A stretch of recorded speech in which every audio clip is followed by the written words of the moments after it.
Now, finally, money from drug companies is flowing at an incredible rate to members of Congress so that the industry can continue to price gouge American citizens as it relates to prescription drugs. Now, Michael, tale as old as time, Big Pharma is going through extraordinary measures to make sure that life-saving drugs stay expensive. Walk us through what they're fighting against now.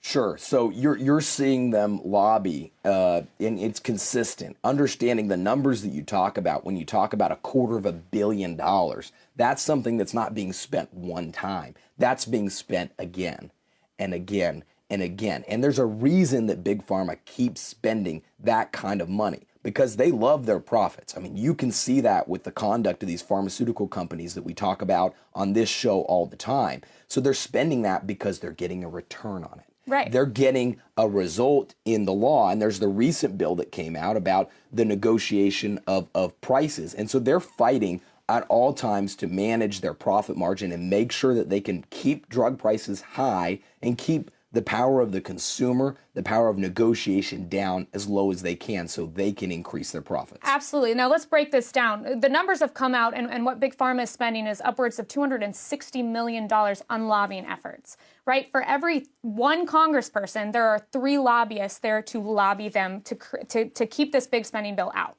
But what Big Pharma is, the argument that they're making is that if you prevent us from negotiating, if you allow this bill to go forward, we're not going to have the money for research and development, right? You've cut us at our knees, which is so absurd to me because you've got Big Pharma spending $250 million to prevent this bill from going through.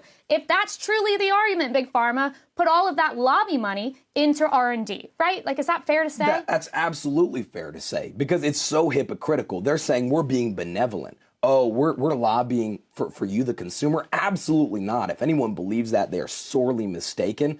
And that's the hypocritical nature of the pharmaceutical industry when you're telling you that. But speaking of hypocritical, it doesn't even end there. My issue with this is a good bill. It's going to cap expenses by $2,000 per year. It's going to prevent negotiations. And that's the big kicker. That's what the Big Pharma hates, is this ability to negotiate prescription prices, right? So on one end, Big Pharma says, capitalism for all.